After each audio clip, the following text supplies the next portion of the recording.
राजसूय यज्ञ में एक शंख रखा गया था कि जिस समय यज्ञ की पूर्णता होगी तो शंख अपने आप बज जाएगा। तो ब्रह्मा जी भी यज्ञ में थे, भगवान शंकर भी थे, बड़े बड़े ऋषि मुनि थे, सबने वहाँ भोग लगाया लेकिन शंख नहीं बजा। तो युधिष्ठिर जी ने भगवान श्री कृष्ण से पूछा, महाराज शंख नहीं बजा। तो उन्होंने कहा अभी यज्ञ पूर्ण नहीं हुआ, किसी अकिंचन महाभागवत ने प्रसाद नहीं पाया। बोले इतने बड़े बड़े सिद्ध ऋषि मुनि आए और उनके प्रसाद पाने से शंख नहीं बजा। अकिंचन भक्त तो कौन ऐसा अकिंचन भक्त रह गया जो राजसूय यज्ञ में निमंत्रण नहीं दिया गया। भगवान ने कहा तुम्हारे द्वारे रोज आते हैं वो। बोले प्रभु ऐसा कौन भक्त है जो रोज दरवाजे आता है और मैंने उसका स्वागत नहीं किया। तो बोले आपके यहाँ झाड़ू लगाने वाला स्वपच वाल्मीकि। बोले प्रभु वो अनन्य भक्त है। बोले महान अनन्य भक्त है और उनके हृदय में भक्ति का अभिमान भी नहीं है। अर्जुन और भीमसेन को भेजा,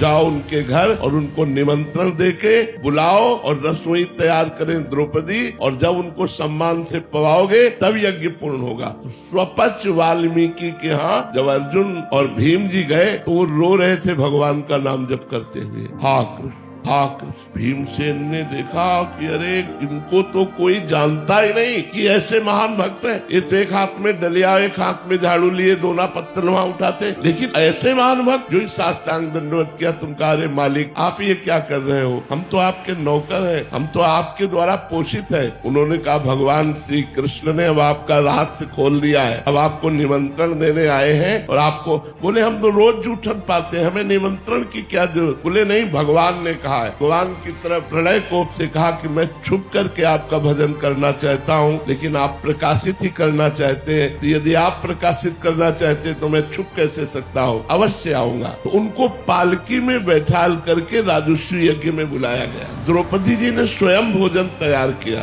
और जब वो पाने बैठे तो खीर सब्जी दाल कढ़ी ये सब एक में मिला लिया, सब मिला लिया। द्रौपदी जी को अच्छा नहीं लगा, पूरी रात अलग अलग व्यंजन बनाती रही।